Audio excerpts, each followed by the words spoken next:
Rain hammered the cracked sidewalks of Chicago's North Side that October evening, and Maddie Kowalski was on her knees in a gutter full of dirty water, 27 years old, soaked to the bone, refusing to cry. Her flower cart lay overturned beside her, roses and carnations drowning in the muck she'd spent her last $40 on, and standing over her was Hank DeLuca, the loan shark who owned half the block and most of the people on it, screaming at her to bow her head and beg his pardon for being 3 weeks short on a debt she'd only taken to keep her little sister Daisy breathing. The kid was 9, born with a hole in her heart, and every dime Maddie scraped together from selling flowers by day and folding strangers' laundry by night went to a surgery that kept getting postponed. So when Hank told her to kneel, she knelt, because she didn't have a choice, but she lifted her chin to the rain and said, "I'm down here because I owe you money, not because you own me." And that was the moment the whole city went quiet. A line of black armored SUVs that had been gliding through the intersection slammed to a halt in the middle of the street, brakes screaming, and out of the lead car stepped a man in a charcoal suit the rain didn't seem to dare touch. Vico Falcone, 37, head of the family that ran the docks, the freight, and the quiet muscle of the entire North Side. The kind of man whose name made grown men drop their eyes before they ever saw his face. For 6 years, nobody in that city had watched a single soul stand up to him, not since the night he buried his younger brother, and something inside him froze over for good, and yet here was a half-drowned flower girl on her knees telling a brute he didn't own her.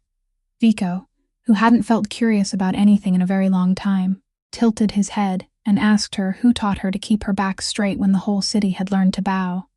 She looked up at the most dangerous man in Chicago, mascara running, hands shaking from the cold, and answered, "This back did. Nobody ever bothered to teach it." Everyone on that street expected him to make an example of her. Instead, he turned to the loan shark, and what he did next left Hank DeLuca white as the moon and the entire block holding its breath, because the cruelest man any of them had ever known had just stopped his whole convoy in the pouring rain for a girl with nothing to her name, and not one person standing there could begin to guess why. If a story about dignity, second chances, and the kind of love that can reach a frozen heart is something you want more of, do me a quick favor and tap that like button right now. Share this video with someone who needs to hear it tonight, and subscribe to the channel so you don't miss what happens next. Now let's head back to that rain-soaked street and find out exactly what Vico Falcone did next. Vico took one step forward, and the whole street took one step back, as if the air around him carried its own weight. He no longer looked at Maddie, but at Hank DeLuca, his gaze so flat and frighteningly calm that it belonged to a man far too used to deciding other people's fates to bother raising his voice. Hank, who had been the lord of half this neighborhood, suddenly felt his tongue turn dry and stiff. "How much does she owe you?" Vico asked, and Hank stammered that this was private business, a business matter, nothing that concerned Mr. Falcone, but his voice had lost every trace of the cruelty that had just been raining down on a woman kneeling in the mud. Vico tilted his head, still with that strange slight angle, and said that everything happening on these streets concerned him, including the piece of trash named Hank DeLuca, Toby Vance. The large driver standing beside the car pulled out a thick stack of cash, and Vico gave the order, sharp and clean as a knife stroke, pay off everything she owes. Then buy his so-called debt book too, his entire lending territory in this area. Because from tonight on, it's no longer his. Hank went pale, stammering that it was worth far more than that it had taken him years to build, and Vico cut him off with a sentence that sent a dead chill through the crowd. He said Hank should consider himself lucky that the only thing being taken from him tonight was money and not something else, and that if he ever dared set foot in this neighborhood again, next time there would be no chance to bargain. Hank DeLuca, the man who only moments earlier had forced a woman to kneel in the mud, now nearly buckled himself, gathering up the scattered debt papers before slinking away like a beaten dog, disappearing into the rain with his silent men. Still, no one on the street dared breathe too loudly. Vico turned back, and this time he truly looked at Maddie, looked at the woman still kneeling among the ruined flowers, rain streaming down her face. He held out his hand, a hand wearing a watch worth more than the entire apartment she lived in, and for one long moment the whole street thought she would take it, the way anyone in this world would have done. But Maddie pressed her own hands against the wet concrete and pushed herself up, every bone in her body trembling from cold and exhaustion, and she rose by her own strength, without touching the hand extended toward her. She stood straight before the most dangerous man in Chicago, more than a head shorter than him, her soaked clothes clinging to her body, and somehow she did not look small at all. "Why?" she asked, only one word, and inside that one word was both suspicion and the weariness of someone who had learned that nothing in this world came free. Vico looked at her for a long time, and for the first time in many years, he did not have an answer ready. He could not say it was because she was not afraid. Because in 6 years he had never met anyone who looked straight into his eyes like that, because the straightness of her back in the rain had touched something inside him that he had thought had been dead for a very long time. Instead, he only said, distant and cold, that he did not like watching people kneel, it was boring, and she could consider tonight a coincidence, that he had merely happened to pass by. Maddie looked at him, and the corner of her mouth lifted, not from happiness, but from bitter understanding. She said that truly decent people never needed to explain that they were not decent. Then asked what the price of his kindness was, because she had nothing to pay with, and she did not intend to fall into a new debt right after escaping the old one. Vico frowned slightly, unaccustomed to having his kindness treated like a trap, and said he was not asking her for anything. Maddie bent down to set the cart upright again, picked up the roses that had not been completely crushed, gathered them into her arms as though gathering the last things left from an entire day, and said, without looking up, that everyone said that at first, that she had lived long enough to know that what was given without asking anything back was usually the most expensive thing of all. Then she pushed the empty cart, its wheels rattling over the wet stone, turned her back on the convoy worth millions of dollars, and on the man before whom the entire city bowed, and walked away through the rain, soaked to the skin, empty-handed, but standing straight. Vico Falcone stood motionless in the street for a long time, rain falling over his expensive charcoal gray suit, watching that small stubborn shadow fade into the distance, and Toby, who had followed him for many years, had never once seen his boss allow someone to walk away without having the final word. The car began moving again through the rain, and for a long stretch of road, no one inside dared speak, because Toby knew very well that his boss's silence had many layers, and each layer was dangerous in its own way. Vico leaned back against the leather seat, staring out through the window where the streetlights blurred behind the running water, and then something Toby had never witnessed in 6 years of service happened. His boss let out a quiet laugh. It was not the cold scoff Toby knew, not the slight curl of the mouth a man used before giving an order that made someone disappear, but a real laugh, short and hoarse, as if Vico's own body had forgotten how to make that sound. Toby glanced into the rearview mirror, unable to believe it, and he asked, carefully, as though dismantling a bomb, whether there was something amusing, sir. Vico did not answer right away. He replayed in his mind the sentence that girl had thrown in his face, that truly decent people never needed to explain that they were not decent, and he shook his head, saying that in 6 years no one had dared call him a man pretending to be kind, and even less had anyone dared turn their back and walk away while he was still standing there. She threw my money back at me as if it were something filthy, he said, his voice still carrying something almost like amusement, and she walked away in the rain without $1 in her pocket, as though she were the one who had just done me a favor. Toby did not know how to respond, because he had seen many people weep and beg before this man, had seen powerful men bow low just to earn his nod, but he had never seen anyone make him laugh. And then the laughter faded as suddenly as it had come, Vico's face returning to its familiar sheet of ice, because the strange feeling that had just sparked inside his chest immediately dragged an old shadow behind it, the shadow he had carried for 6 years and had never been able to put down. He thought of Leo, the younger brother 4 years below him, the only person in the world who had ever dared speak to him honestly without fear, the one who had once laughed with him in exactly that innocent, stubborn way the flower girl had just stirred awake.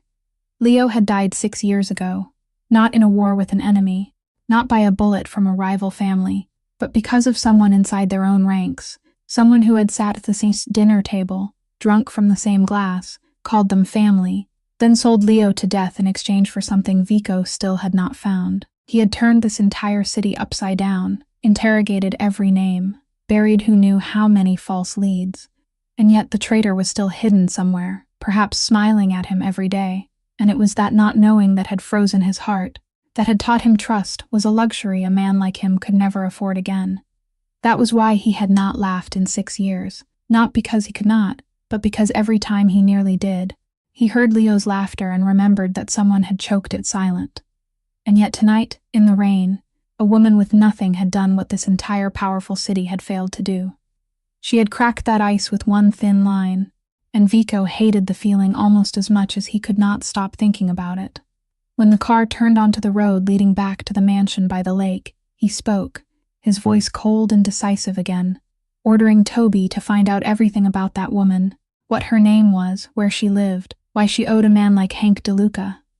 and especially about the little sister she had mentioned. "I want to know who she is," Vico said, not because he meant to hurt her, but because he could not stand the thought that a stranger held the power to make him lose control like this. Toby nodded, committing every word to memory, but in the loyal man's heart rose a sense that tonight's rain had changed something enormous, something even his powerful boss had not yet fully measured, and that the name Maddie Kowalski would echo inside this cold mansion longer than anyone could have imagined. 3 days later, Toby placed a thin file on Vico's desk, and in those few short minutes, Maddie Kowalski's entire struggling life was laid bare beneath the cold light of the study by the lake. Her mother had died of cancer when Maddie was only 21 years old. Her father had left long before that, and she had carried the burden of raising her little sister Daisy, alone for 6 long years, working 2 jobs, selling flowers by day and folding laundry for hire by night, sleeping no more than 4 hours each night. And on the last page was the thing that made Vico pause the longest, a medical record, a 9-year-old child with a congenital heart defect who needed surgery as soon as possible, an operation so costly that on Maddie's wages it was as distant as a star, and the hospital had postponed the schedule 3 times because the family could not make the deposit. Vico read that number again and again. To him, it was only spare change, something he might spend on a dinner without thinking, while to that woman it was the line between life and death for the only person she still had left in the world. He did not analyze why he did the next thing. He simply picked up the phone and arranged for the entire cost of Daisy's surgery to be paid quietly through an unnamed charity fund, without a single line mentioning the Falcone name, because he understood that woman well enough to know that if she saw his name on the paper, she would tear it apart, even if that meant losing the chance to save her sister. But Vico had underestimated one thing. In Maddie's small and desperate world, unexpected goodness did not make her relieved. It made her wary, because she had learned that life gave nothing to anyone for free, and when the nurse at the hospital joyfully told her that an anonymous benefactor had taken care of everything, Maddie did not cry from gratitude. She stood still in the hospital hallway, her heart pounding, following every small clue until only one name appeared in her mind, the name of the man who had stopped an entire convoy in the rain. That evening, she came to the mansion by the lake, soaked again, though this time from sweat and anger, and with a stubbornness that made the guards at the gate stare in shock, she demanded to see Vico Falcone. When he stepped into the sitting room, still cold and composed as always, Maddie did not circle around the subject. She asked him directly whether he was the one who had paid for her sister's surgery, and when Vico only looked at her in silence, that silence was the answer. "What do you think you're doing?" she asked, her voice shaking not from fear, but from a tangled emotion she could not name. "Do you think I'll fall into your arms, be grateful to you, owe you for the rest of my life?" Vico replied calmly that he had only helped a child live, that she was making a simple thing needlessly complicated. But Maddie stepped forward, looked straight up into his eyes, and said the sentence he would remember forever afterward. "I'm poor, Mr. Falcone, but I'm not for sale. I may not have enough money for my sister's surgery," she continued, "but I still have the one thing your money can't touch. And if you think a check can buy my silence, my gratitude, or anything else from me, then you've chosen the wrong woman." Vico, who was far too used to seeing the whole city bend beneath the weight of his money, found himself for the first time pushed onto the defensive by someone with nothing in her hands, and he said, with a trace of coldness, "So you mean to let your sister die just to hold on to that pride of yours? Is that what you call not selling yourself?" That sentence should have broken her, but Maddie only looked at him with eyes both wounded and steady, and she answered that she would do anything to save Daisy. She would kneel, she would beg, she would work herself to death, but she would repay every dollar he had spent, even if it took her whole life, because there was a very great difference between accepting help and being turned into something owned by a powerful man. And she would never let Daisy grow up seeing her sister belong to someone just because of a debt paper. Vico looked at that woman standing in the middle of his vast room, small, wet, exhausted, and yet not retreating one step. And once again that strange, uncomfortable feeling rose in his chest, the feeling of a man just realizing that the thing he could not buy was exactly the thing he wanted most, and he said, more softly than he intended, that fine, she could repay it, every dollar, but he would not take back the surgery money, because that child was innocent, and should not become a hostage in the duel between her pride and his stubbornness. And for the first time in that conversation, Maddie could not find anything to say in return. After that night at the mansion, two people who belonged to such opposing worlds should never have seen each other again, and yet this city seemed to have intentions of its own, because Vico Falcone began appearing in places where a man like him should have had no reason to set foot. He stopped his car in front of Maddie's small flower cart one morning, and bought every flower she had without clearly saying what he meant to do with them, and when she refused to sell on the grounds that she did not need his pity, he only answered curtly that he was buying flowers, not buying her, and that if she turned down a customer who paid fairly, then that was poor business. A remark that almost made the corner of her mouth lift, even though she tried to hold it back. Then he happened to be at the laundromat where she worked the night shift, sitting in a corner with a cup of coffee in a place like that, near midnight, looking almost absurdly out of place among the old washing machines and the smell of cheap detergent. And Maddie, wiping her hands on her apron, came over to him and asked directly what a crime lord like him was doing in this dump. Had all of Chicago run out of places for him to spend his money? Vico looked at her, and instead of answering, he asked why she did not run, because she knew perfectly well who he was, knew the rumors about people who had disappeared simply for displeasing him, and yet she still stood here arguing with him as if he were a difficult customer and not the most dangerous man in the city. Maddie shrugged, folding a towel with a motion so practiced it was almost unconscious, and answered that she was afraid of rent coming due, afraid of the number on the hospital bill, afraid of some night when Daisy had an episode and she could not get the child to the hospital in time, and that in the long, endless list of fears belonging to a woman raising her sister alone, he did not even make it near the top. Vico released a soft sound deep in his throat, almost a laugh, the second time in 6 years, and he realized that this girl had a strange way of making both the power and the fear he used to control the whole world become meaningless, because she had lived so close to loss that there was almost nothing left for him to threaten. But Maddie was not naive. She knew very well what the man sitting across from her did for a living, and on another evening she accidentally saw another piece of his world when she stood hidden behind a street corner and watched him speak to a large man who had once intimidated the entire market, a man who had forced small vendors to pay protection money for years. Vico did not raise his voice, did not lift a hand. He only stood there, placed one hand on the man's shoulder, and said a few very quiet words that Maddie could not hear, and yet that huge man went pale, nodded over and over, then packed up and left the neighborhood that very night and never came back. She understood that such calm was more frightening than any shouting, that this man could erase someone from his life as neatly as a person erased a line of writing, and that should have made her stay away from him forever. But there was one thing Maddie could not deny, and it was that, through all those strange meetings, she began to see something no one else in this city saw, a vast loneliness hidden behind the ice, a man sitting at the peak of power, with not one person to speak to honestly, not one person who dared tell him the truth instead of carefully calculated flattery. And she, the woman who had nothing to lose, had accidentally become the only person who did that. And one night when he appeared at the laundromat again, she poured him a terrible cup of coffee from the old machine in the corner, set it down in front of him, and said that if he was planning to haunt this place, then he should at least drink something. And Vico took that cheap cup of coffee, something he would never have touched anywhere else, and drank it to the bottom, while beyond the glass door, the Chicago rain began to fall again, far gentler than it had been on the first night. It was not until a late autumn night, after the laundromat had closed, and the whole street had sunk into the rare kind of quiet Chicago only had in its deepest hours, that those two people truly saw each other.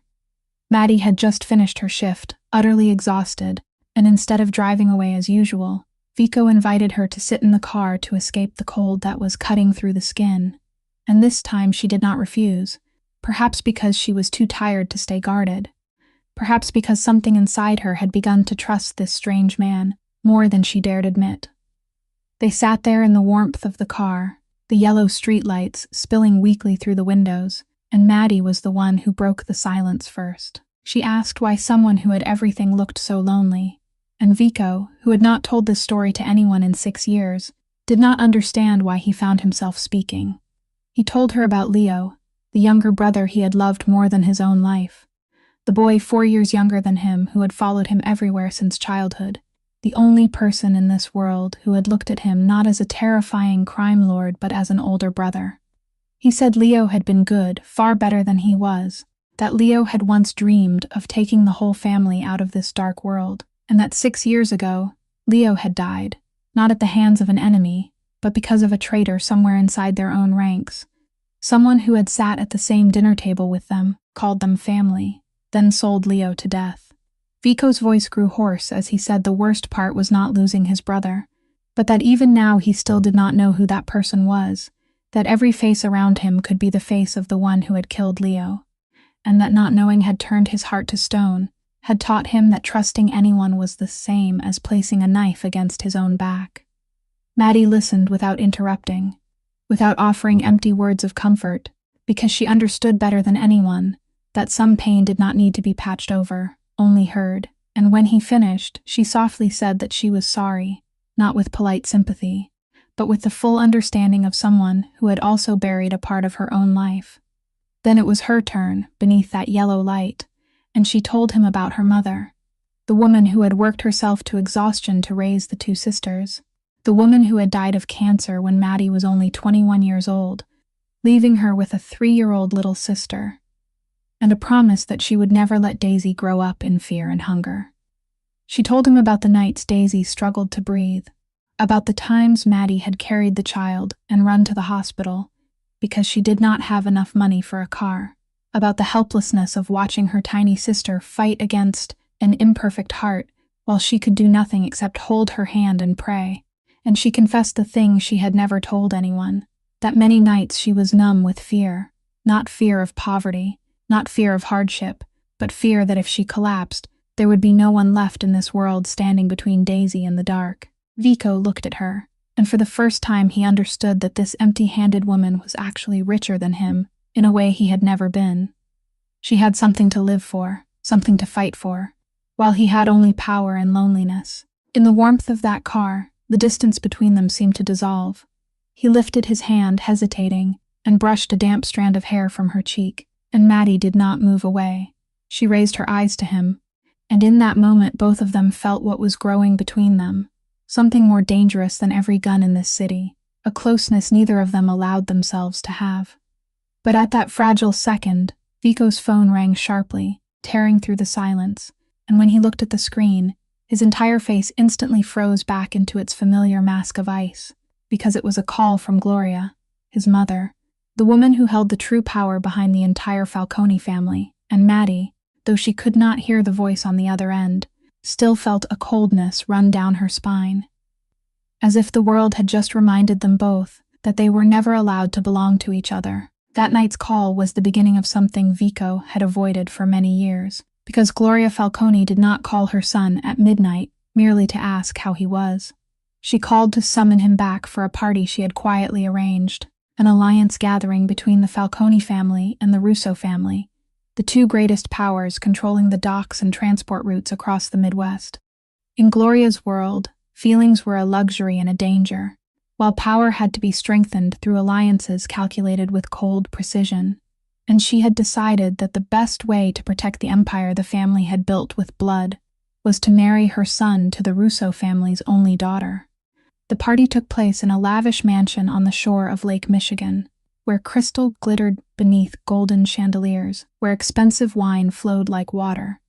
and where the most powerful people in the city exchanged smiles that never reached their eyes. Gloria, in an elegant black gown, and carrying herself with the majesty of an underworld queen, took her son's arm and led him through the crowd, and then she stopped before a young woman with a beauty so cold it could make the skin tighten, introducing her as Bianca Russo. 29 years old, the woman Gloria called by the name Vico despised, his future bride. Bianca was beautiful in the way of someone polished from childhood become a perfect chess piece, her smile flawless, every gesture calculated, and when she placed her diamond-ringed hand on Vico's arm, she did not look at him with the eyes of a woman in love, but with the eyes of someone appraising the property she was about to own.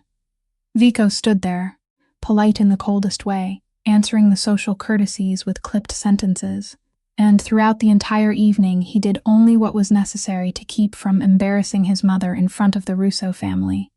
But his mind was somewhere else, in an old laundromat filled with the smell of cheap detergent, in a warm car where an empty-handed woman had made him tell the story he had buried for 6 years.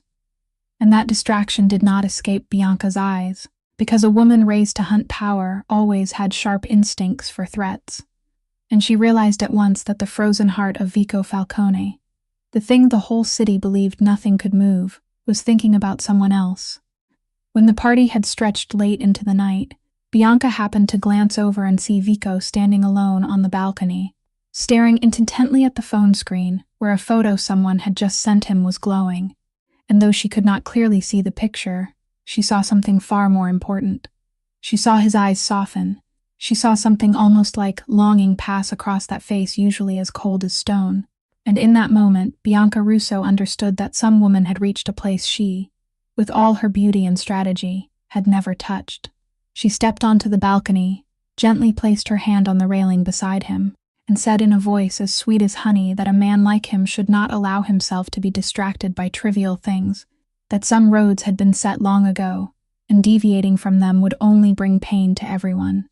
Vico turned to look at her, his eyes cold again, and answered that he had never been a man who allowed someone else to draw his path for him, not his mother, not the Russo family, and that if Bianca had come here hoping for a warm marriage, she should adjust her expectations. Bianca only smiled, a smile that did not falter at all, and when Vico went back inside, she remained alone on the balcony, looking down at the dark surface of the lake, and in her mind a cold plan had begun to form, because Bianca Russo had never lost anything she wanted.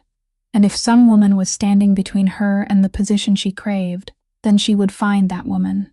and she would make her disappear, one way or another. While Bianca Russo was quietly weaving schemes in the world of high society, Maddie was unknowingly drawn into another secret, one that began with that fateful rainy night, because there was a question that had haunted her for weeks, and that she could not push away. She did not understand why someone like Hank DeLuca, a man who specialized in small loans around the neighborhood, had suddenly pressed her so viciously over being 3 weeks late, when for months before that he had allowed her to delay payment without caring very much. The more Maddie thought about it, the more she felt that something did not fit, and with the sharp instinct of a woman who had learned to survive by seeing through people, she began quietly following the small clues, asking other vendors in the area, people who had also borrowed money from Hank. Little by little, a frightening picture emerged, because she discovered that it was not only her, but a whole string of small vendors around the area near the port who had suddenly been squeezed by Hank at the same time, forced to abandon their stands, their shops, the neighborhood they had been tied to for years. Something much bigger was happening, and Hank DeLuca was only a pawn, a hand hired to clear out that area for someone standing behind him. Maddie knew she should not get involved, knew that a wise person would turn away and take care of her own difficult life. But something inside her would not let her look away, perhaps that stubborn pride of hers, perhaps sympathy for the small vendors being pushed into the street the way she had nearly been pushed. And so one evening, following a tip from a street vendor, she went to the warehouse district near the port, where dull yellow lights fell over stacked shipping containers, and the black water slapped heavily against the embankment.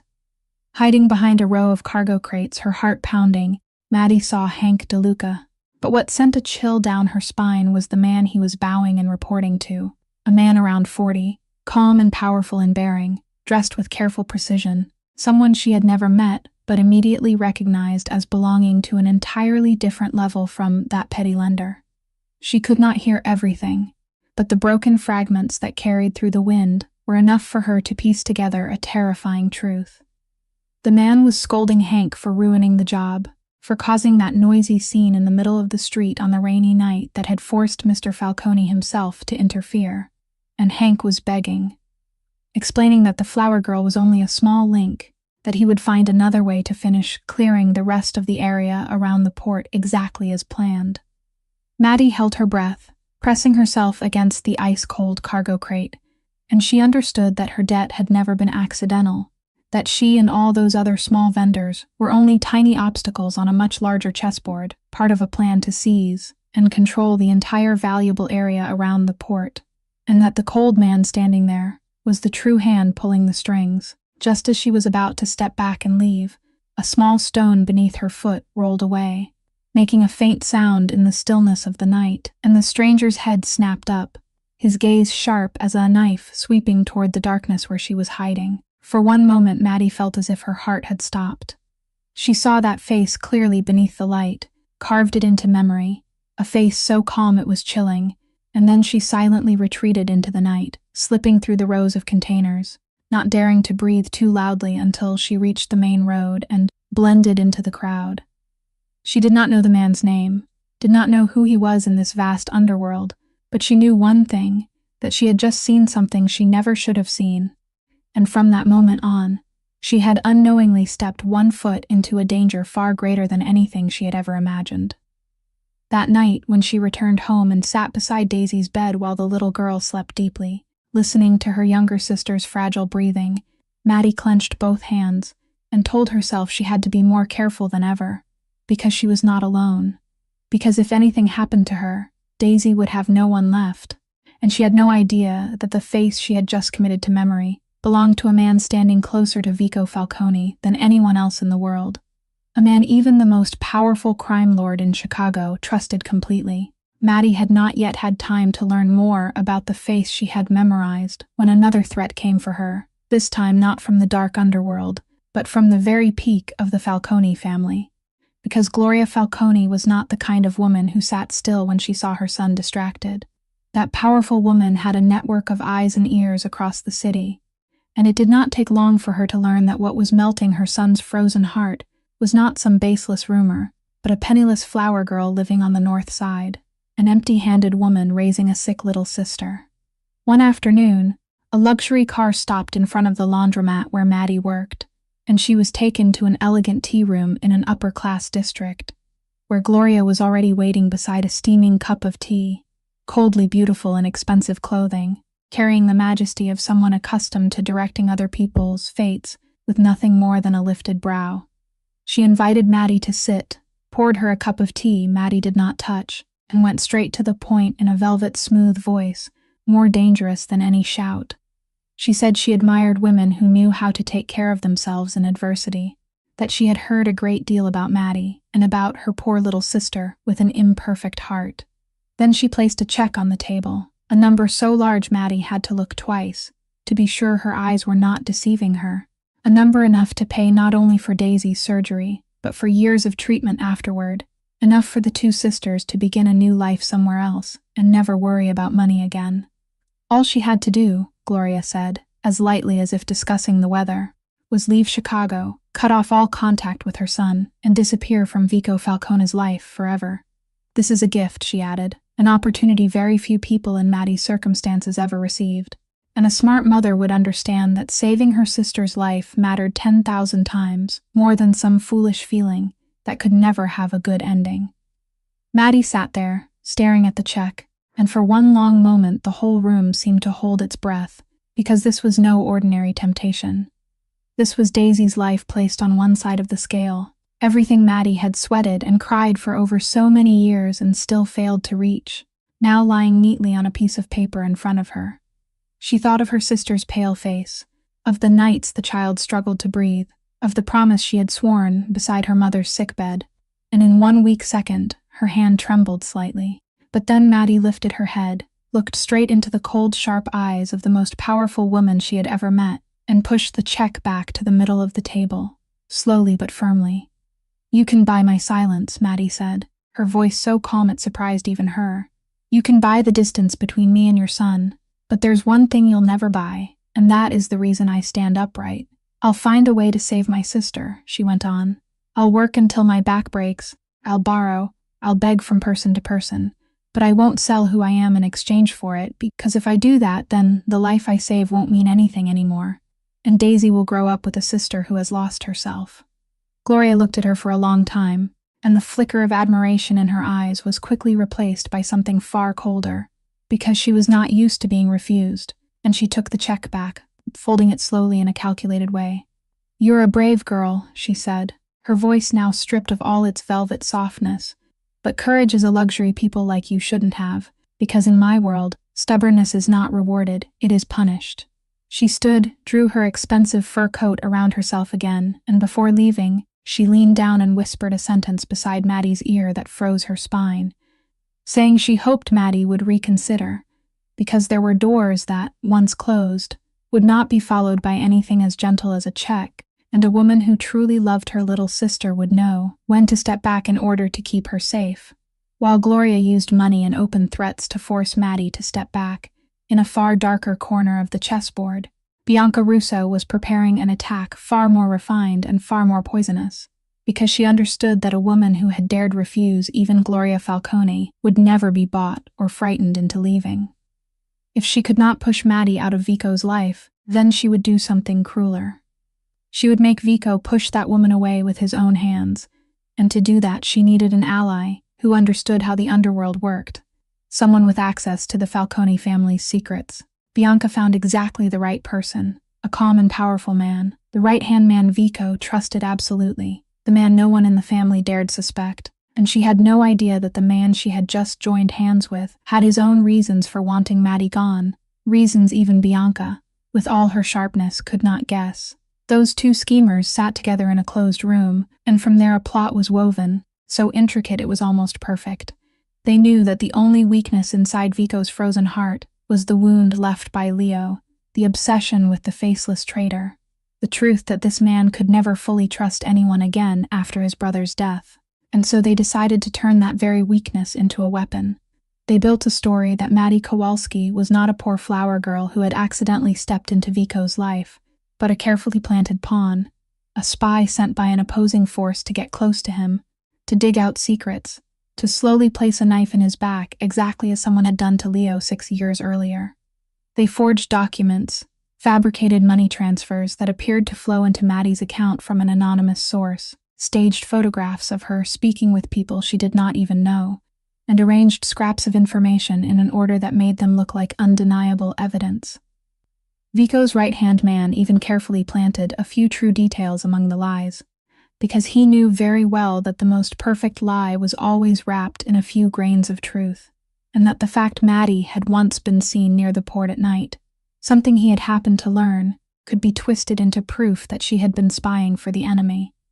When everything was ready, he was the one who brought the false file before Vico, wearing the heavy expression of a loyal friend, forced to deliver painful news, and he said he was sorry, that he had hoped his suspicions were wrong, but he could not remain silent when Vico's life might be in danger. He spread the forged documents before his boss, one sheet at a time, one photograph at a time, and with every carefully arranged piece of evidence, he watched Vico's face darken, watched the familiar ice harden again in the eyes that only a few weeks earlier had begun to soften.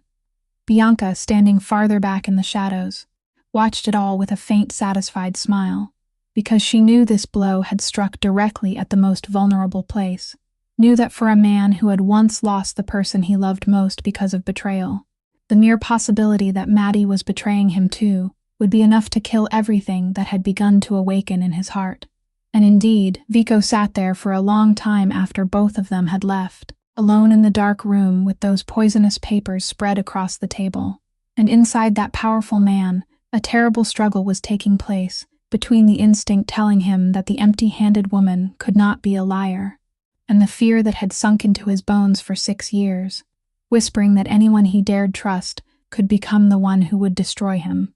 And the longer he stared at those two perfectly arranged pieces of evidence, the more he felt the old self inside him. The cold and suspicious man, slowly gaining the upper hand, pulling him back toward the darkness Maddie had almost led him out of. Vico had Maddie brought to the mansion that very night, and from the moment she stepped into that cold room, she felt that something had changed, because the man standing with his back to her, beside the tall window, was no longer the man who had drunk that terrible cup of coffee at the laundromat, no longer the man who had told her about Leo in the warmth of the car, but someone else, cold and distant, the ice hardened again over every line of him. When he turned around, his eyes looked at her as though she were a stranger, a possible enemy, and he threw the false file onto the table in front of her, coldly demanding that she explain.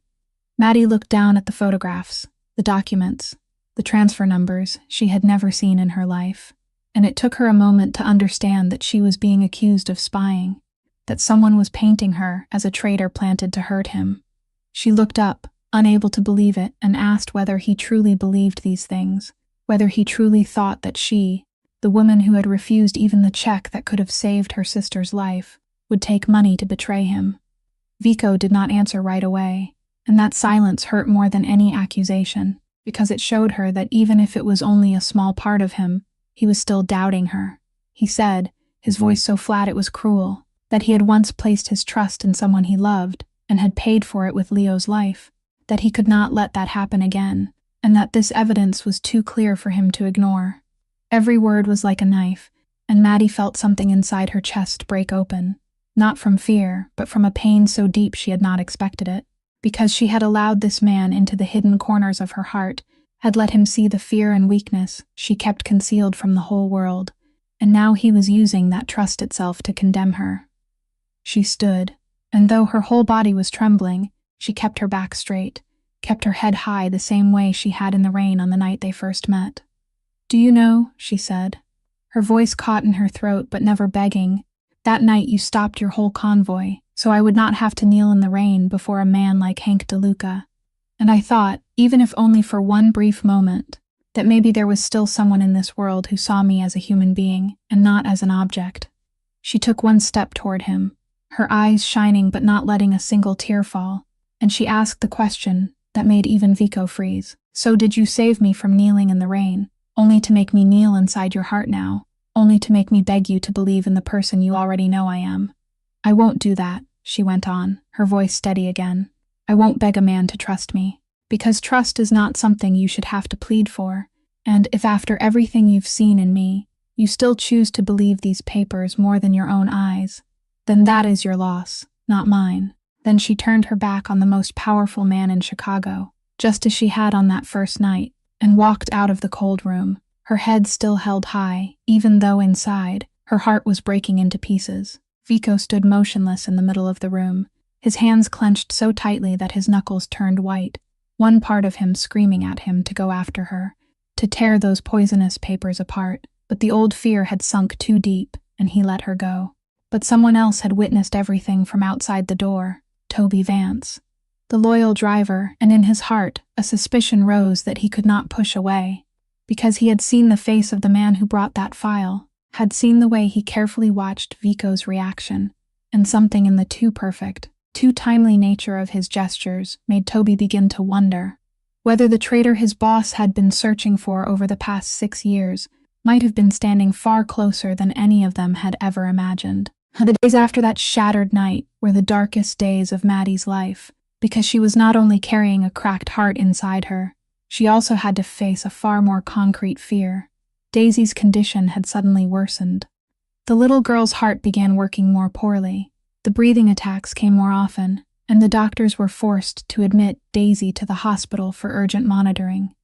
Before they could carry out the surgery that fate kept delaying again and again, Maddie almost never left the hospital. She sat beside her sister's bed day and night, holding that tiny hand, and it was precisely when she was most exhausted and vulnerable that the hidden puppeteer saw the perfect chance to close his trap. He, the right-hand man Vico trusted absolutely, the man Maddie had accidentally seen at the port without knowing who he was, understood that as long as Maddie was alive and still remembered his face, and what she had heard that night, he remained in danger. And now was the time to clean up every loose end once and for all. One evening, just as Maddie stepped out of the hospital room to get medication, a man in a white coat approached with flawless professionalism, introduced himself as someone from a leading cardiac specialty hospital,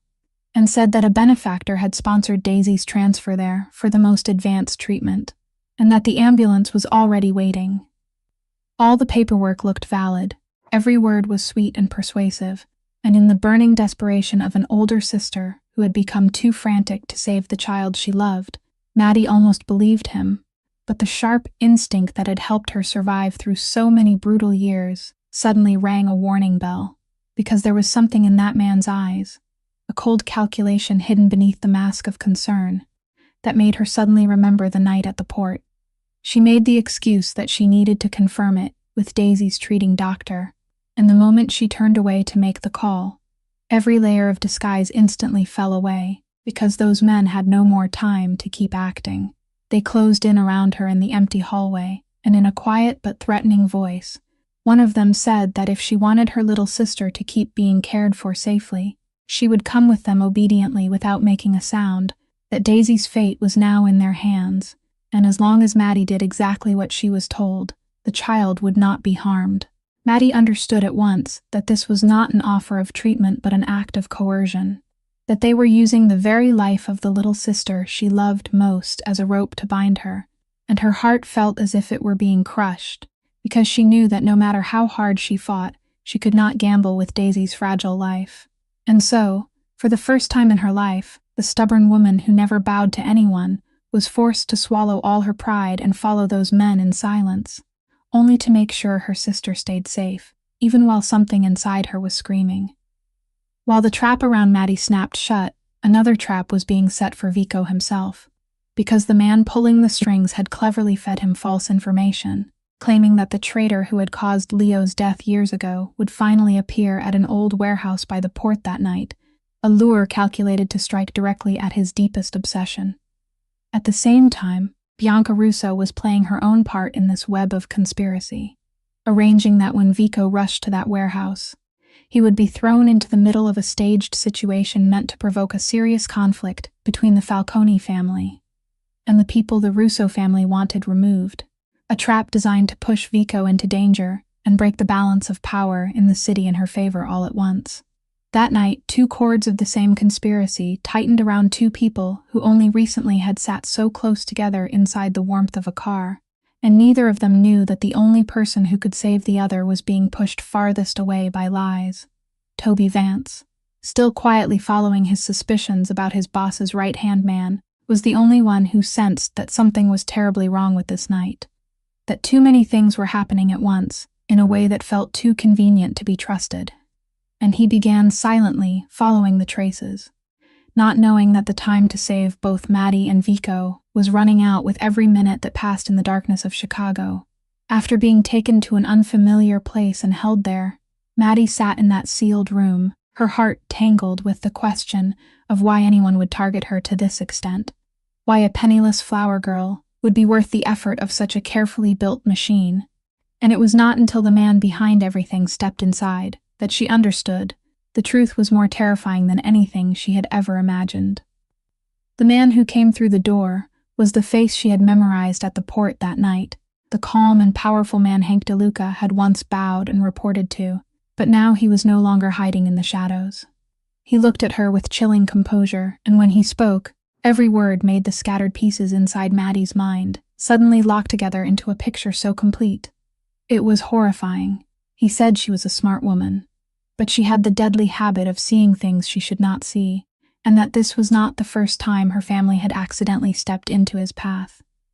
Maddie did not understand, and when she blurted out the question of what he wanted from her, he slowly revealed something she never could have expected, that what he truly feared was not what she had heard at the port a few weeks earlier, but something that had happened long ago, nearly 2 years before, on a night even she herself might have forgotten. He reminded her of the time when the two sisters had still lived in a shabby boarding house near the edge of the port, when Daisy was only 7 years old, and he said that on some late night, the little girl, awakened by a breathing attack and standing beside the small window, had accidentally looked down into the dark alley below and seen something a child should never see. A face in the darkness, his own face, at the exact moment he was erasing a loose end that could have exposed what he had done. Maddie suddenly remembered, dimly at first, and then more clearly, the night Daisy had run into her arms trembling and said she had seen a scary man outside the window, a story Maddie had thought was only the nightmare of a sickly child and had soothed away, never knowing that her tiny little sister had just become the only living witness to a hidden crime. He went on to say that for nearly 2 years, he had quietly trying to take control of the entire area around the port, pushing small vendors elsewhere, and that part of the reason was to trace and wipe away every connection to that night, that squeezing her through Hank DeLuca had originally been only one link in that plan, but then the fateful rainy night had sent everything beyond his control, because Vico's intervention had unintentionally pulled her closer to his world than ever before, and made her start digging into things that should have stayed buried forever. Now she knew too much, he said, and her little sister knew something even more dangerous, and a man in his position could not allow those two threats to exist. Maddie felt the blood in her body turn cold, not because she feared for herself, but because she feared for Daisy, because now she understood that her innocent little sister, a child only 9 years old with an imperfect heart, had unknowingly carried a death sentence simply because she had stood beside a window at the wrong moment. She begged him, not for herself but for her sister, saying that Daisy was only a child, that the girl did not even clearly remember what she had seen, that she was seriously ill and could not harm anyone. But the man only looked at her with empty eyes untouched by mercy, and replied that the things that seemed most harmless were often the very things that ended people, and that he had learned that lesson at too high a price to make another mistake. In that desperate moment, between those 4 cold walls, Maddie realized that she could not simply sit there waiting for mercy from a man without a heart,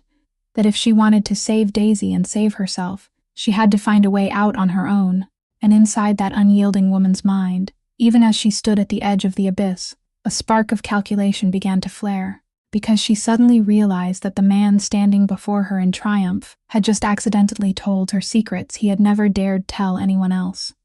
Fate seemed unwilling to let Maddie go, because at the very darkest moment, a new crisis crashed down and shattered every calculation in her mind, for Daisy, the little sister they had brought, and kept in another room of the same building under the excuse of medical care, suddenly had an attack. The child's imperfect heart, already fragile after days of worsening illness, could not endure the tension and upheaval, and when one of the guards rushed in, panicked, saying the little girl was turning blue and could barely breathe, the room where Maddie was being held suddenly became the scene of the most desperate battle of her life. She begged to be taken to her sister, and when they led her into the room where Daisy was lying, Maddie's heart seemed to break apart at the sight of her tiny little sister's lips gone pale and bluish, her chest rising and falling with terrible difficulty, her eyes half open as they searched for the face of the only sister she had in the world. Maddie collapsed to her knees beside the bed, took that cold little hand in hers, and she knew better than anyone that the child needed medicine, needed emergency care immediately, needed to be taken to a real hospital instead of being held in this dark place, and that every passing second and every passing minute could be the line between life and death. She looked up at the cold man standing in the doorway, the man holding her sister's life in his hands, and in that moment, all the pride that had once been her weapon, the only armor she had worn throughout her entire life, suddenly became weightless beside Daisy's faint, struggling breath. The woman who had never knelt before anyone, the woman who had lifted her head in the rain before a cruel lender, the woman who had pushed a life-saving check back in the face of a powerful underworld queen, that woman now lowered herself to her knees by choice, not because she was forced, not because she feared for herself, but because her love was greater than all the pride in the world. "I'm kneeling now," she said, her voice breaking, but every word still clear. "You won. Do you hear me? I'm kneeling in front of you. I'm begging you. Call emergency services for her. Take her to the hospital. Do whatever it takes to save her, and in exchange, you can ask anything you want of me." Tears finally spilled down the face of that unyielding woman, the tears she had held back through so many years of suffering. And she went on, saying the child was only a little girl, that she had never hurt anyone, that if even one small piece of humanity still existed in him, then please, He should not let a child die because of adult secrets. She bowed her head so low that her forehead almost touched the floor beside her sister's bed, and that image, the image of the woman who had once stood upright in the rain, now willingly kneeling because of her little sister, was the most heartbreaking sight anyone could have witnessed. The cold man stood there looking at the scene, and though his heart had hardened through so many years in the underworld, though he was used to seeing people beg at his feet, something very faint passed through his empty eyes, because even a man like him understood that there was a vast difference between someone kneeling out of cowardice and someone kneeling out of love. He was silent for a long time, and then, perhaps because he still needed Maddie to obey and cooperate, perhaps because somewhere deep inside him there was still a fragment of humanity left that even he had believed was dead, he gave a slight signal to his men to bring medicine and medical equipment, allowing Daisy to receive emergency care there until the worst of the attack passed. When the child's breathing gradually steadied again, when a faint hint of color began returning to those pale lips, Maddie still knelt beside her sister's bed, gripping that small hand tightly in her own, and in the depths of that unbearable pain, something inside her also hardened like steel, because she promised herself that she had knelt this time, had lowered herself this time for Daisy, but she would never again allow anyone to use her sister as a hostage, and she would find a way to get them both out of this place, no matter what price she had to pay. While sitting beside Daisy's bed, one hand still gripping her sister's tightly, Maddie suddenly remembered something that, in her panic, she had almost forgotten: the small medicine bag that always went with her sick little sister everywhere, the bag holding the heart medication strips, the inhaler, and the pulse monitor, which the captors had left beside the child because they needed it to keep her alive, because a child dying too soon would ruin their bargaining chip. And inside that bag, mixed among the medical supplies, there was something else they had overlooked: Daisy's old smartphone, left behind because its screen was shattered. Maddie, a woman used to figuring out how to repair everything in her poor apartment, because she could not afford to hire anyone, understood better than most how devices like that worked, and a reckless plan began taking shape in her mind. She pretended to collapse from exhaustion beside her sister's bed, hiding her hands as they moved quietly, and with all the skill and patchwork knowledge she had gathered through years of surviving on her own, she activated the device's recording function and found a way to make it silently send out the location signal of this place. Now she needed one more thing. She needed that man to speak with his own voice, and Maddie understood that her sharpest weapon had never been strength, but always her tongue and her mind. When that cold man returned to the room to check on them, Maddie lifted her eyes to him, and instead of continuing to beg, she began to draw him out, using the voice of someone who had accepted defeat and only wanted to understand her fate. She said she could not understand a man like him, that he was clearly so intelligent and powerful, so why did he have to spend his whole life in the shadows? Why did he have to strike at even a child because of old secrets? And just as she had hoped, the arrogance of a man certain that both sisters would soon have no chance to tell anyone anything made him lower his guard, because to him, confessing to someone who was about to disappear was no different from speaking to the walls. He began to talk, slowly and with great self-satisfaction, about how he had climbed to the position he held today, about the people who had to fall so he could earn the trust and power now in his hands.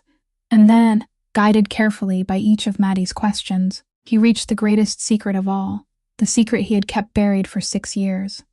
He spoke of Leo, of the younger brother of the very boss he still served so loyally every day, and with a coldness that forced Maddie to hold back a shudder so he would not see her reaction. He admitted that he was the one who had sold Leo out 6 years ago,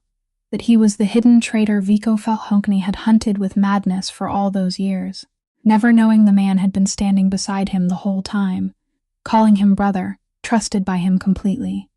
He said Leo had begun suspecting his hidden dealings, that the young man had been too clean and too honest for him to feel safe, and so he had acted first, arranging everything perfectly so blame would fall on someone else, while for the past 6 years he had enjoyed Vico's complete trust, standing closest to the fire without ever being burned by it. Maddie sat there, her face keeping its weary, resigned look, but inside her chest her heart was pounding like a war drum, because she knew every poisonous confession was being fully recorded, every syllable of it, by the tiny device hidden in Daisy's medicine bag. And farther away, somewhere else in the city, the location signal she had secretly sent was traveling silently through the night, searching for exactly one person, the only person in whom she had placed her hope, because as she worked the device, she had tried to send it to Toby Vance's contact number, the loyal driver she had once met. The man, her instinct told her, still carried an honest heart in the middle of this world full of lies.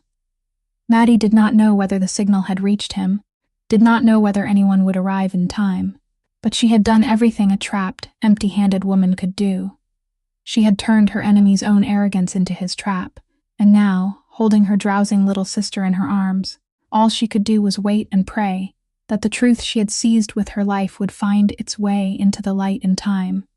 The signal Maddie had desperately sent into the Chicago night did not lose its way, because at that very moment Toby Vance, who had been quietly following his own suspicions for days, was sitting in his car, tracing scattered clues, and when his phone vibrated with a recording and an unfamiliar location, he almost ignored it until he heard the familiar voice of the man the entire family trusted ringing through the audio, admitting to the very crime Vico had hunted for 6 years.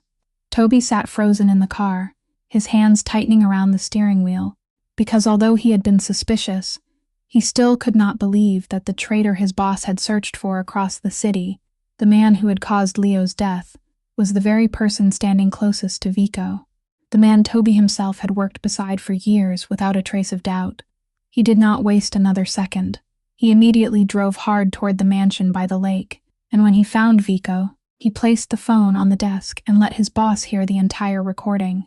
Vico Falcone stood there, motionless, and when the voice of the man he had trusted absolutely sounded out, each cold confession about selling Leo out, about staging his brother's death, and then calmly standing beside him for 6 years, calling him brother, made his whole world collapse and rebuild itself at the same time. His face, usually cold as ice, went deathly pale, then slowly darkened with a fury more terrible than anything Toby had witnessed in all his years of service, a rage that did not shout, did not smash things, but was silent and deep like a volcano about to erupt, the most dangerous kind of anger in a man like him. In that moment, the final 2 pieces fell into place inside Vico's mind,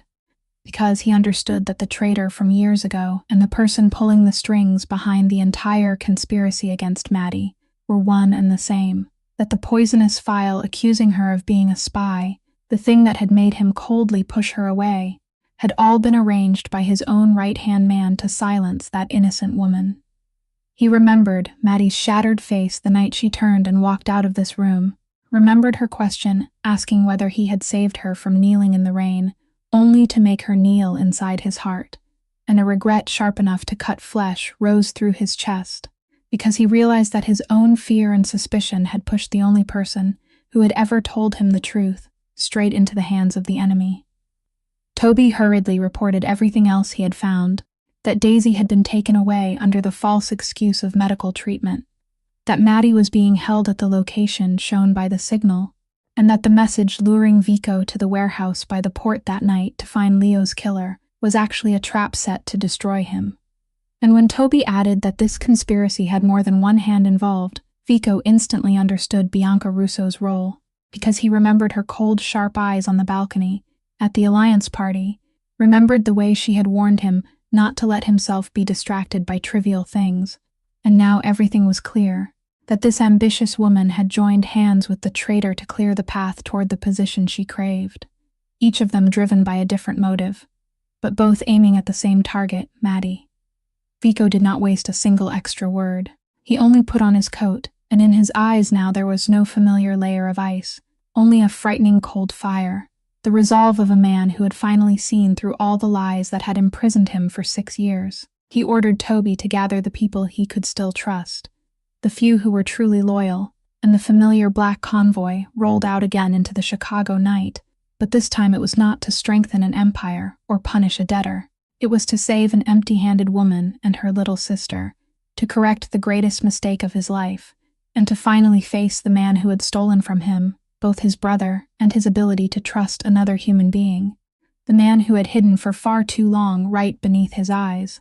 Vico's convoy raced toward the place where Maddie was being held at the very moment the traitor had summoned the ranking men of the organization there, because he meant to turn this night into the final move of his game, staging everything, so that when Vico appeared, he would already hold the upper hand, accusing his boss of being led by the nose by a spy and walking himself into death. But he had failed to account for one thing, that the man who walked through the warehouse door tonight was no longer someone ruled by fear and suspicion, but a Vico Falcone who had seen through everything. Just as the traitor opened his mouth to accuse Maddie in front of everyone,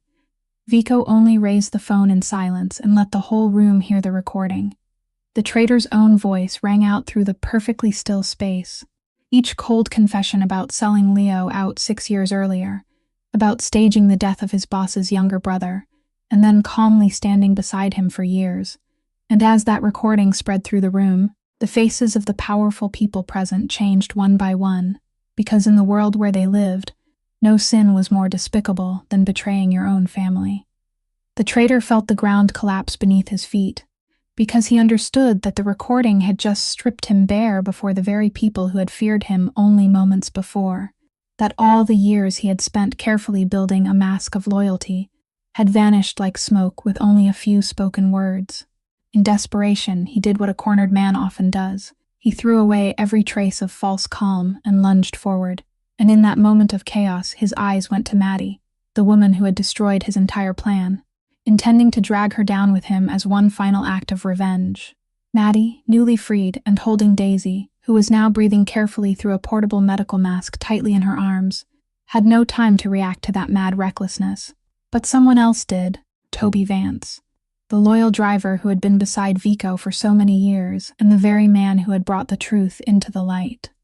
Without a second of hesitation, Toby threw himself between the traitor and Maddie and her little sister, taking the full force of the attack meant for the woman and the child, and he fell onto the cold warehouse floor, a serious wound spreading across him, his eyes still trying to lift toward the boss he had served with his whole heart. Maddie's cry tore through the room, and Vico, seeing his most loyal companion fall while protecting the woman he loved, erupted with a fury as cold as ice. The struggle between the two men was brief but violent, and though the traitor fought with savage desperation, he was no match for a Vico driven by both grief and iron resolve. Before long, he was overpowered, pinned hard to the warehouse floor, with nowhere left to run, nowhere left to deny anything, exposed in his guilt before them all. Meanwhile, in a shadowed corner of the warehouse, Bianca Russo stood frozen,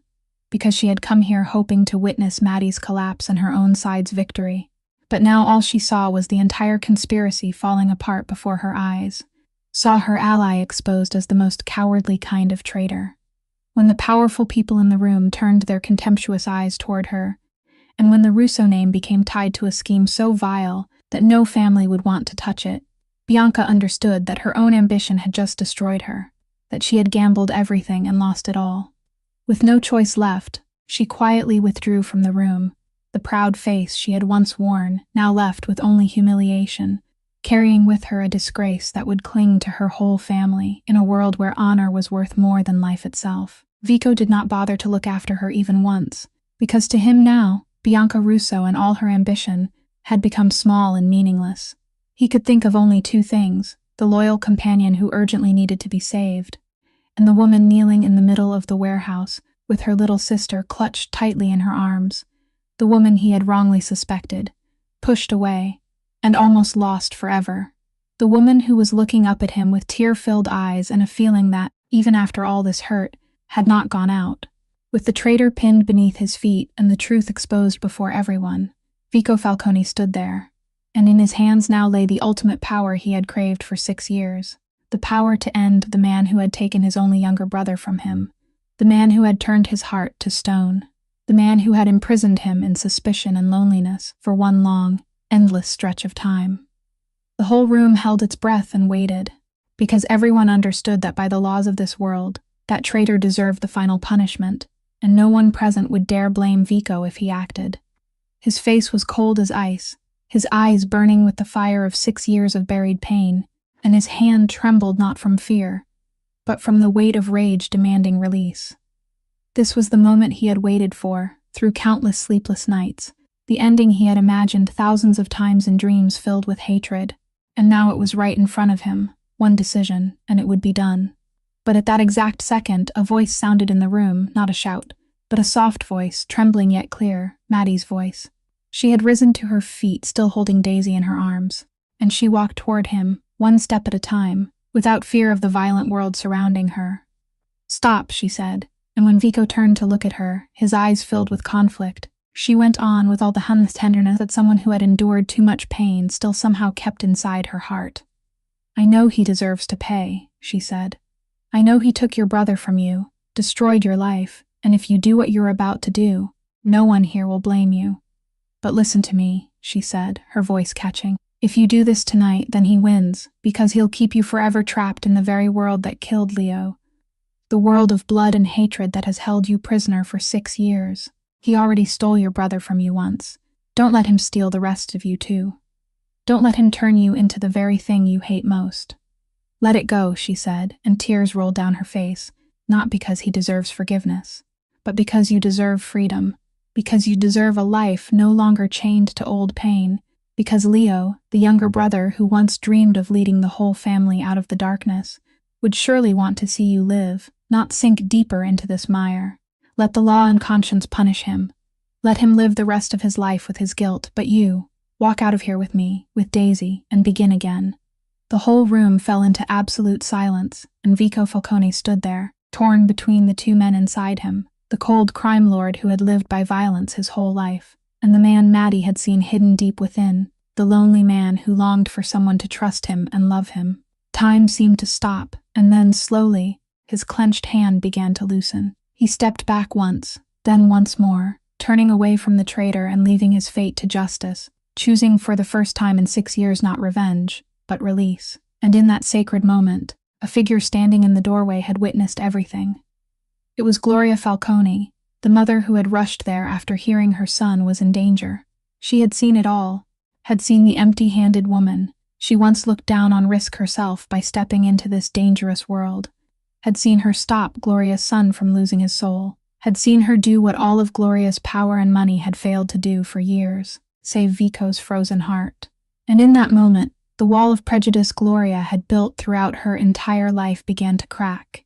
Because for the first time, that powerful woman understood that the true worth of a person had never been in family name or money, but in the heart itself, and that the flower girl she had once tried to drive away was the one most worthy of her son. That night at the port did not merely close one conspiracy, it opened an entirely new path for Vico Falcone's life. Because the moment he let go of the traitor was also the moment he let go of the man he used to be. The traitor was handed over to justice, forced to pay for the crimes he had hidden for so many years, and for the first time after 6 long, endless years, Leo's soul could finally rest.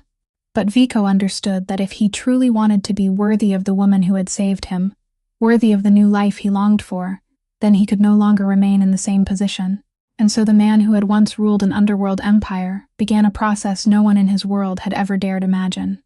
Step by step, he withdrew from the darkness, transformed the family's operations into a legal path, turned the docks and transport routes once stained with guilt into honest businesses, and cut away every dark part he had inherited and built throughout his life. It was a difficult decision, met with more than a little doubt and resistance. But Vico was too tired of a life made only of blood and suspicion, and this time he had a reason large enough to change. He had Maddie, he had Daisy, he had a future worth fighting for in an entirely different way. Meanwhile, the most precious thing finally arrived, because with Vico's support, the heart surgery Maddie had dreamed of and fought for over so many years was finally performed, this time in a real hospital with the finest doctors, and after breathless hours of waiting outside the operating room, the surgery was a success. When Daisy woke on the hospital bed, that small face had, for the first time in so many years, regained the rosy color of life, and the child's eyes opened, searched, then stopped on the face of the sister who had never left her bedside. And the soft call of Maddie that came from the little girl's lips made that unyielding woman break down crying. Tears that this time did not come from suffering, but from a happiness so great she had once thought she could never reach it. Vico stood silently in the doorway, witnessing that moment, and inside the chest of the man who had once been so cold, a warmth rose that he had forgotten long ago, the feeling of someone who had finally found a home to belong to. Another joy arrived at the same time because Toby Vance, the loyal driver who had risked his life to shield Maddie and Daisy, slowly recovered after days on the edge of danger. And when Vico came to his hospital bed, the two men who had gone through too many storms together only looked at each other, needing few words, because between them now was a bond deeper than blood, and Vico silently promised that he would never forget the debt of loyalty this faithful companion had given to his small family. But perhaps what surprised Maddie most came from the very woman who had once been the greatest obstacle between her and Vico, because Gloria Falcone, after the night she witnessed everything at the port, had become a different person. She came to see Maddie, and this time not with a check or a threat, but with a humility she had never shown anyone before. She admitted that she had been wrong, that all her life she had measured people's worth by the wrong yardsticks, by family name and money and power, and that she had been too blind to realize that what her son needed was not an alliance marriage, but someone brave enough to love him and brave enough to tell him the truth. She looked into Maddie's eyes, into the eyes of the empty-handed woman she had once tried to drive away, and in a rare choked voice, she welcomed her as part of the family, a gesture carrying both remorse and acceptance, a word that erased the wall between two worlds, and Maddie, who had grown used to standing alone against the whole world, felt for the first time that she had found not only love, but also a family, the very thing she had lost when she was far too young and had believed she would never have again. 1 year after the fateful rainy night where everything began, also on a late autumn morning, but this time filled with sunlight, Maddie Kowalski put on a simple white dress and walked into a small wedding, not a lavish ceremony with thousands of guests and the showy display of high society, but a warm gathering in the little garden by the lake, attended only by the people who truly loved her and Vico. Daisy, now healthy with a healed heart, her cheeks rosy and full of life, served as the little bridesmaid scattering petals along the aisle, smiling brightly as if she had never known those breathless nights from years before. Toby Vance, fully recovered, stood beside Vico as his witness, and Gloria Falcone, the woman who had once been so cold, sat in the front row with tearful eyes, this time not because of loss, but because she was finally seeing her son happy.